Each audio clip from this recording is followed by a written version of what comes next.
جنید جمشید مرحوم کے دو اہم واقعات۔ جنید جمشید مرحوم ایک لیکچر میں بتا رہے تھے کہ انہوں نے انگلینڈ میں ایک معروف برانڈ کا سویٹر خریدا۔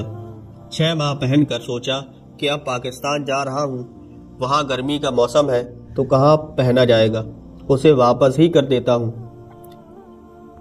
اس برانڈ کی آؤٹ لیٹ سرچ کی، وہاں جا کر سویٹر کاؤنٹر پر رکھا اور کہا کہ مجھے یہ پسند نہیں، میں واپس کرنا چاہتا ہوں۔ انہوں نے پوچھا اس کی خریداری کی رسید؟ میں نے کہا نہیں ہے۔ پھر پوچھا کب لیا تھا؟ جواب دیا یاد نہیں۔ اس نے پوچھا آپ تبدیل کرنا چاہیں گے یا ریفنڈ لینا؟ جواب دیا ریفنڈ کر دیں۔ اس نے کہا اوکے نو پرابلم۔ 50 پاؤنڈ کا خریدا تھا اور اب 6 ماہ بعد 50 پاؤنڈ واپس مل گئے۔ میں نے جیب میں ڈالے اور دل ہی دل میں خوش ہو رہا تھا کہ صحیح بیوقوف بنایا ہے ان انگریزوں کو۔ پھر کہتے ہیں کہ جب دین کی طرف آیا تو کراچی میں ایک شاپ سے کچھ خریداری کر رہا تھا۔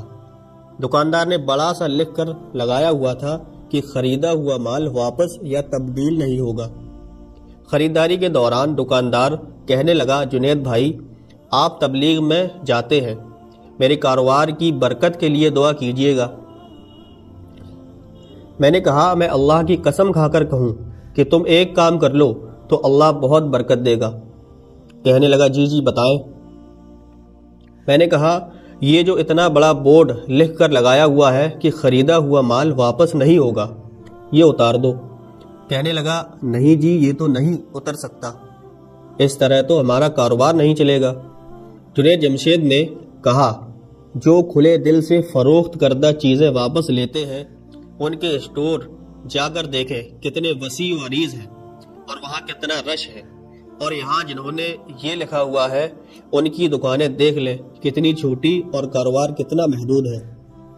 رزق اللہ دیتا ہے، کوئی کسٹمر نہیں، اور اللہ نیت کو دیکھتا ہے اور پھر اسی کے مطابق نوازتا ہے۔